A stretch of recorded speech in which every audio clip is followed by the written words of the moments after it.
Merry Christmas. Welcome back to the One Shot Show, where all the good little boys and girls go to level up. My name is Matt. I am joined here as always by Head Elf Patty, and today we're doing a special Christmas episode. We are filled to the brim with assorted grab bag advice, all the little tidbits that didn't fit into all the other episodes, and we've stuffed stockings full of them. Let's not waste any time. There's lots to get through. What's first in my stocking, Patty? Oh, it's my phone that I wrote down all of these pieces of advice on. I've got my hat, which you can see in the other vertical videos, not the hat I'm wearing now. Very fond of it. I've also got my phone in here. I do actually have one of my stocking fillers I did bring with me in this actual stocking. Oh, let's go. Shall I get us going? Yeah. It's my our first stocking filler, which is basically the idea, a little treat, a little something for the GM. These D20, have a little look at this D20. There's something special about it. There's something odd about it, if you have a little look-see at it. It's rigged. It is. It is a high variance D20. Have you ever played with one of these at your table before? No. I've thrown these in once or twice to games. So basically, there are more ones on this dice. There are more 20s on this dice. They swing toward either high rolls or low rolls and fewer in the middle. I'm seeing nothing below a 14. I'm seeing nothing above a 7. Aye, and they're very fun. I have thrown them in for like really specific monsters or conditions or spikes in luck or destiny to a game. I currently have a character who, if they are without a particular artifact on their person, they're essentially cursed to have to use a high variance D20. But I introduced them a few years ago, and they always bring a little frisson to the table. Sometimes if a monster goes into a rage state, I will use them. And it's not something that I hear spoken about much, but it adds an element of fun that my players and I really, really enjoy. The idea of using different kinds of dice for different statistical variance outcomes in the same way that 2d10 is very different on average to 1d20. Yeah. Let's see what I've got in my stocking here. I've got a Dungeons and Dragons tarot deck. These are absolutely beautiful cards. What I actually have for my advice, this is about Thieves' Cant. Oh, I love Thieves' Cant. And I gave a very brief example of this a couple of episodes ago, but we could maybe do a full episode on Thieves' Cant, but I guess I just wanted to put this little tidbit of advice in. Thieves' Cant really is just a form of doublespeak. The nice thing about it, though, is you and the GM don't actually have to be fluent in that doublespeak. You just have to say something and then say what you're actually saying above table. So the example I used a couple of weeks ago was a rogue wandering into a tavern and going, "I've been meaning to frequent your establishment for some time now." And then above the table they can go, "I'm asking the innkeeper, what the lay of the land is. I'm telling him it's my first time here, and I'm signaling to him that I am of the criminal underbelly." And then the GM can respond with, yes, the innkeeper says, in that case, you should try the ale. That gentleman over there quite enjoys it. Or if you're not into that, some fruit wine. Those ladies over there quite enjoy that. And what he is saying is that there is the local kingpin and that there are the whores that rent the rooms upstairs. And the GM explains that over top of the table. That's how to run Thieves' Cant in a nutshell, like that. What's next in your stocking? So much fun. My next Christmas stocking is a collection of pop song outros that one of my tables has been running with at the moment. When we started the campaign, I asked them to think of 3 songs that they thought summarized the campaign or the form or the genre. They sent them all to me. They went into a Spotify playlist. I formed them. And then our outro to that game, when it is time to wrap the session, I hit shuffle on that playlist. One of those songs will come in, and then we all tell the ending of that session to whatever that piece of music is. I like that. Like, what I sent to them, I was thinking of think of House or Grey's Anatomy, like those 9:30 beautiful roll credit songs, or like that heightened moment of drama that will take you out with that really sweet bit of outro narration that will end our game. It's been really fun. It's like a little bit of randomness and dice roll to the end of our games. What have I got in my stocking next? I've got caps from the Fallout RPG system. I think, broadly speaking, there are 4 types of challenge-style encounter. We've talked about various kinds of encounters, such as social interaction, chase sequences, etc. We've also talked about dynamic combats in the past on this show. I actually think you can boil a lot of this down to 4 very broad categories. The first is combat challenges. Pretty self-explanatory. Environmental challenges. We're trying to cross the river. Aye.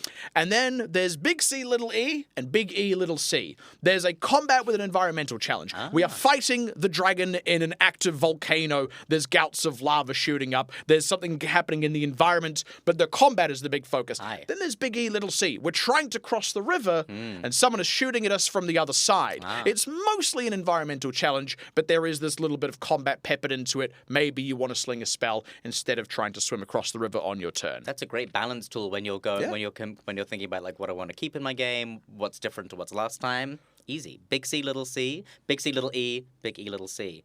Bingo. Keep that one in mind.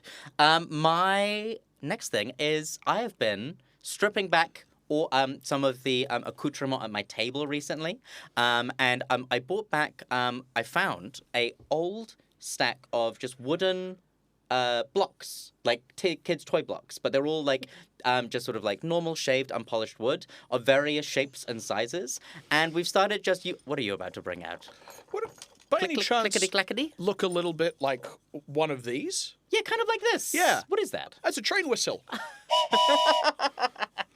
So you snip that down into a series of cubular shapes, and for a Daggerheart campaign we just ran, that's all we used for maps. We used the same thing. We emptied it out. We co-constructed using those blocks, and it was really, really fun. And I found as GM that my the theater that I was projecting onto the table with a object that was so neutral still felt really, really immersive. I played a lot with GMs who go deep into their painted minis. I've played with GMs who go deep into theater of the mind, but I've really been enjoying experimenting with this tool as the happy medium. And it takes me to there's a design concept in theater where is your set going to be fully realized? Is it going to be partially realized? Or are you going to have one big gesture that speaks to the design of your stage show? And these wooden blocks have sort of become that for me, and I'm really excited to pursue that idea. But going a very simple modular tool that does not have to be plastic, doesn't have to be something that you spend a great deal of money on, can create a lot of juice at your table for long-term storytelling. It's sort of the soft version of theatre of the mind. Yeah, absolutely, yeah. I know we said we had roughly 5 of these, but over the course of today I ended up writing down several more.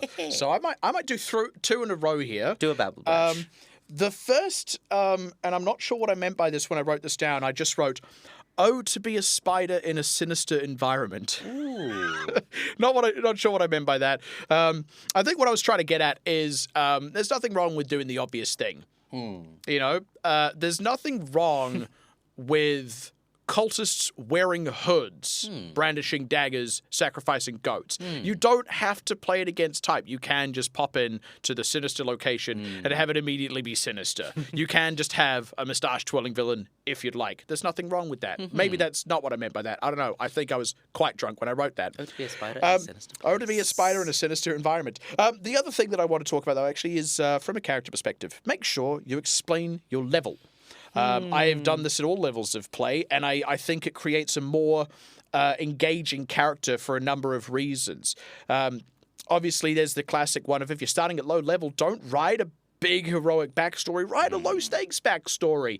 If you're coming in at a higher level point, maybe you're joining a pre-existing campaign. I do this often where I have to work with players to bring them up to 9th level, and we have to go, right, first of all, why are you 9th level? Second of all, why aren't you any more powerful than 9th level? I'll give an example. Had a half-orc gentleman who was playing someone who's quite old, much older than the standard orc or even half-orc. Clearly, the non-orc half was a longer-lived race. He didn't know who his parentage was. He didn't know how long he had. So he'd gone, accomplished, more great deeds in one lifetime than what most orcs did, sort of by the orcish measure.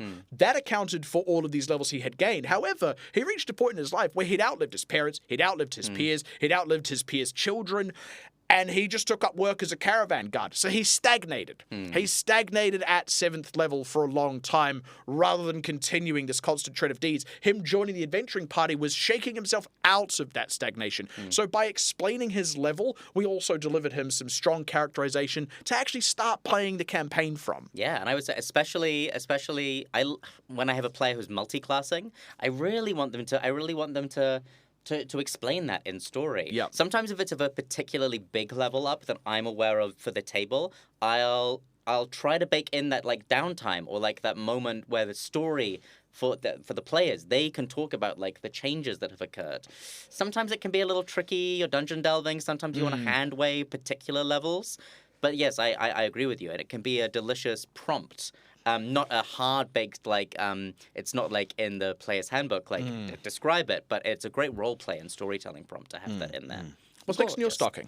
My next thing in my stocking is a beautiful little D&D comic that I found online. It's called The Immortal Think Tank. Have you heard of it before? No. It's a New Zealand artist, writer. They're 4-panel comics set at tables with a mixture of like cuts to between characters, in-game and out of game. And I've yet to see one that hasn't delighted me or really been like a very true statement about a table. But the tone of it is really, really, there is a sweetness to it. That is not saccharine, but feels very, very So true. the Immortal Think Tank. The Immortal Think Tank. And if you look at it, depending on where you look at where he's posting them, you can either, there are like swipe through versions on some things where you get to experience the story. The classic 4-panel in one image.